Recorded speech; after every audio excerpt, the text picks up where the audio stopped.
तो hi hello class 10th वालों। तो आइए आज मैं आप लोगों की हाई स्कूल परीक्षा 2026 के साइंस के पेपर के सभी क्वेश्चंस के आंसर बेहतरीन तरीके से बताने वाला हूं। ठीक है, तो ये है पेपर का सेट सी। और आप तो जानते ही, चाहे सेट ए हो, बी हो, सी हो या डी हो, सभी के क्वेश्चन एक जैसे होते हैं, बस वो थोड़ी अलग जगह पर होते हैं। तो हमारे इसमें पहले क्वेश्चन में दिए गए हैं एक शब्द में यहाँ पर या एक वाक्य में उत्तर दीजिए। तो ये थोड़े से लेंदी हैं, तो मैं सबसे पहले जो एकदम से शॉर्ट में बताए गए हैं उनको पहले बता देता हूँ, है ना। आप भी यही चाहते हैं? बिल्कुल मास्टर। तो आइए मैं बताता हूँ। तो दूसरा क्वेश्चन है, सही विकल्प चुनकर यहाँ पर लिखिए। ठीक है, तो यहाँ पर ये बताना है कि ये कौन सी अभिक्रिया है। तो देखिए, एक यहाँ पर अभिकारक है, लेकिन यहाँ पर दो उत्पाद बन गए हैं। तो ऐसी अभिक्रिया जिसमें एक क्या हो, यहाँ पर अभिकारक को दो उत्पाद बन जाए, मतलब एक से दो बन जाए, यानी वियोजन अभिक्रिया। ठीक है, ये वियोजित हो गए। ओके। और इसमें अगला है हमारे पास में, खाना बनाते इसमें बर्तन की तली काली हो रही है। इसका मतलब है कि ईंधन पूरी तरीके से जल नहीं रहा है, इसीलिए तो वो कालापन छोड़ रहा है। ओके, अगला क्वेश्चन है यहाँ पर दूसरा, पादप में जाइलम उत्तरदायी है तो जल का परिवहन करने के लिए। जा से जल और जा से जाइलम। ओके, ये तो सभी को पता है, खाली स्थान को बोलते हैं सिनेप्स। अगला है, पराग कोश में क्या होते हैं। तो सभी को पता है, पराग कोश में होते हैं परागकण। ओके, पराग कोश में क्या होते हैं? परागकण। निम्न में से कौन सा पता लेंस बनाने के लिए उपयोग नहीं होता है। तो वो होता है चुंबक। अगर आप लोगों ने एनसीईआरटी पढ़ी होगी तो उसमें यहाँ पर मिट्टी लिखा हुआ था, ठीक है, लेकिन इन्होंने इसको बदल के चुंबक कर दिया, तो हम उसी को लगाएंगे। चुंबक से हम लोग कोई लेंस नहीं बना सकते, बाकी जल से, कांच से, प्लास्टिक से बना सकते हैं। ओके, चलिए देखते हैं अगला क्वेश्चन। और क्वेश्चन नंबर तीसरे में यहाँ पर हमारे आ जाते हैं खालिस्तान। तो खालिस्तान में देखिए, लसिका को ऊतक कहते हैं। तो लसिका क्या है? एक तरल संयोजी ऊतक है, यानी कि एक प्रकार का क्या है? तरल संयोजी ऊतक। ओके, लसिका एक तरल संयोजी ऊतक है। मनुष्य में गुणसूत्र पाए जाते हैं कितने जोड़ी? तो ये पाए जाते हैं 23 जोड़ी, या आप लोग 46 जोड़ी में पूछा है तो 23 ही लिखना है। सामान्य नेत्र का निकट बिंदु लगभग कितना होता है? तो वो होता है यहाँ पर 25 सेंटीमीटर। ओके, अगला क्वेश्चन है, विद्युत धारा का एसआई मात्रक। तो वो क्या होता है? एम्पियर होता है। विद्युत धारा का एसआई मात्रक क्या होता है? यहाँ पर एम्पियर। ओके, इसको मैं थोड़ा सा ऐसा लिख देता हूँ, एम्पियर, और इसका संकेत होता है कैपिटल ए। अगला, विद्युत धारा सदैव क्षेत्र उत्पन्न करती है। तो वो कौन सा क्षेत्र उत्पन्न करती है?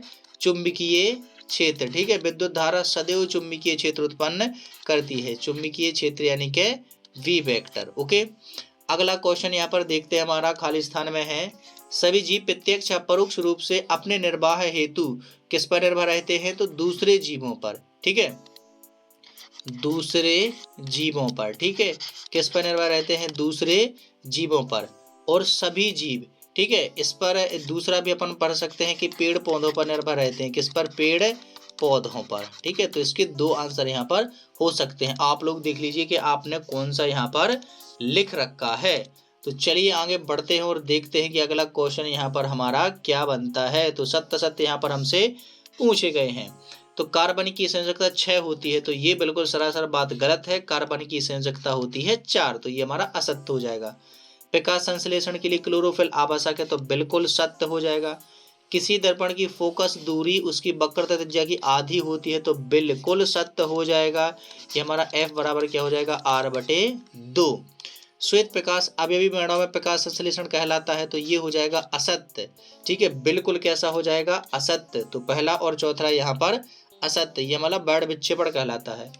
आवेश प्रवाह की दर को विद्युत धारा कहते हैं। तो बिल्कुल सत्य। चुंबकीय क्षेत्र रेखा बंद वक्र बनाती हैं। बिल्कुल सत्य।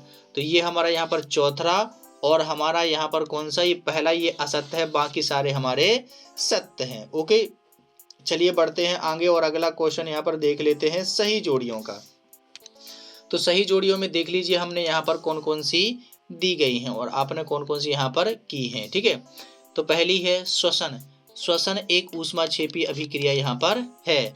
संश्लेषित सूचक तो हमारा मेथिल ऑरेंज और फिनोल्फ्थैलिन होता है। तो इसका मेथिल ऑरेंज हो जाएगा। सर्वाधिक तन्य धातु तो हमारी गोल्ड, यानी कि इसका आंसर हो जाएगा कौन सा?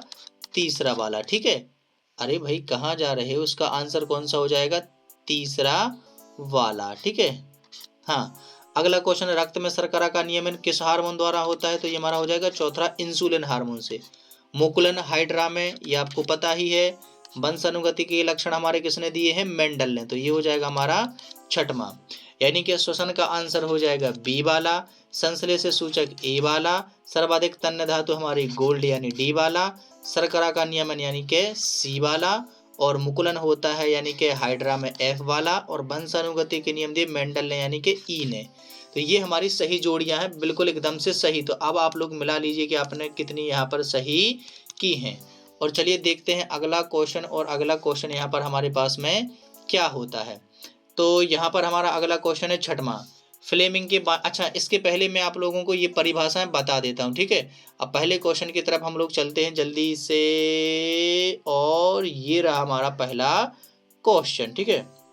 हाँ, तो देखिए पहले क्वेश्चन हमसे पूछा गया था संयोजन अभिक्रिया यहाँ पर किसे कहते हैं। तो देखिए, जब दो या दो से अधिक तत्व या यौगिक मिलकर के एक नया उत्पाद बनाते हैं, ठीक है।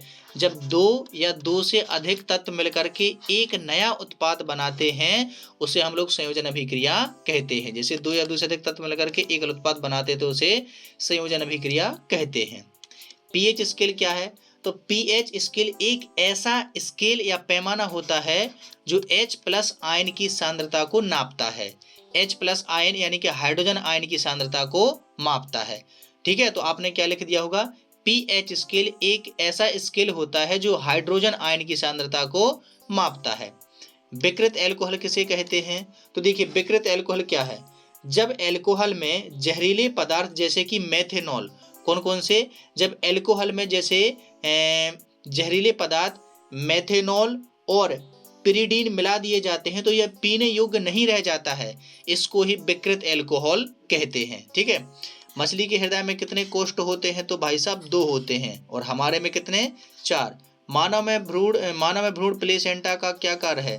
तो मानव भ्रूण में प्लेसेंटा का ये कार्य है कि जो भ्रूण होता है उसको माँ के रक्त से प्लेसेंटा के द्वारा भोजन प्राप्त होता है। तो भ्रूण को माँ के रक्त से पोषण यहाँ पर प्राप्त करता है कौन? प्लेसेंटा, ठीक है। तो भ्रूण को पोषण देने का कार्य करता है प्लेसेंटा। तो ये इनके आंसर थे। अब इसमें कुछ और भी यहाँ पर पूछे गए थे जो क्वेश्चन कुछ इस तरीके से थे। देखिए जैसे कि हमारा ये कौन सा क्वेश्चन है हमारा, चलिए मैं आपको बता देता हूँ यहाँ से। हाँ, ये हमारा क्वेश्चन नंबर 6वां है, ठीक है। ये आपने कर ही लिया होगा। ये 7वां, एकदम सिंपल से क्वेश्चन यहाँ पर आए थे। ये 8वां, इसका 8वां वाला आप लोगों ने एकदम धुआंधार तरीके से कर ही दिया होगा। कोई दिक्कत यहाँ पर नहीं आप लोगों को रही होगी। एकदम सरल से सवाल उन्होंने पूछे, बस आप लोगों को लिखना था, ठीक है। तो चलिए आगे बढ़ते हैं। और अगला क्वेश्चन, पादप हार्मोन्स आपने लिख ही दिए होंगे, ऑक्सिन, जिब्रेलिन, ठीक है।